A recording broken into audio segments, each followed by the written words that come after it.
একজন ভারতীয় পরমাণু বিজ্ঞানী ও ভারতের 11তম রাষ্ট্রপতি ছিলেন স্যার এপিজে আব্দুল কালাম।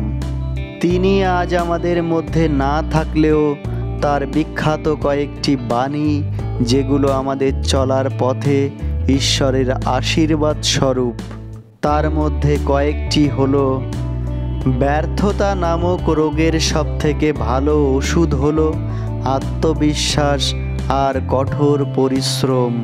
এটা আপনাকে একজন সফল মানুষ গড়ে তুলবে। যে অন্যদের জানে সে শিক্ষিত, কিন্তু জ্ঞানী হলো সেই ব্যক্তি যে নিজেকে জানে। জ্ঞান ছাড়া শিক্ষা কোনো কাজেই আসে না। যে সবার আগে ক্ষমা চাইতে পারে সে সবচেয়ে বেশি সাহসী।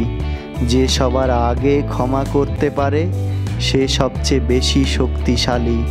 আর সবার আগে যে ভুলে যেতে পারে সে সবচেয়ে সুখী। তুমি তোমার ভবিষ্যৎ পরিবর্তন করতে পারবে না, কিন্তু অভ্যাস নিশ্চয়ই পরিবর্তন করতে পারবে। আর সেই অভ্যাসই তোমার ভবিষ্যৎ পরিবর্তন করে দেবে। সমস্যাকে কখনো এড়িয়ে যেতে চাইবে না, বরং সমস্যা এলে তার মুখোমুখি দাঁড়াবে। মনে রাখবে, সমস্যাহীন সাফল্যে কোনো আনন্দ নেই। সব সমস্যার সমাধান থাকবেই।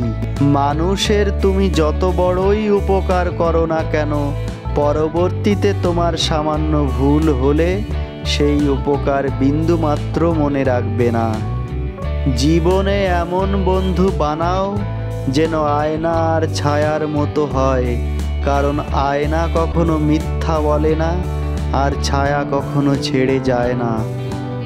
স্বপ্ন সেটা নয় যেটা মানুষ ঘুমিয়ে ঘুমিয়ে দেখে, স্বপ্ন সেটাই যেটা পূরণের প্রত্যাশা মানুষকে ঘুমোতে দেয় না।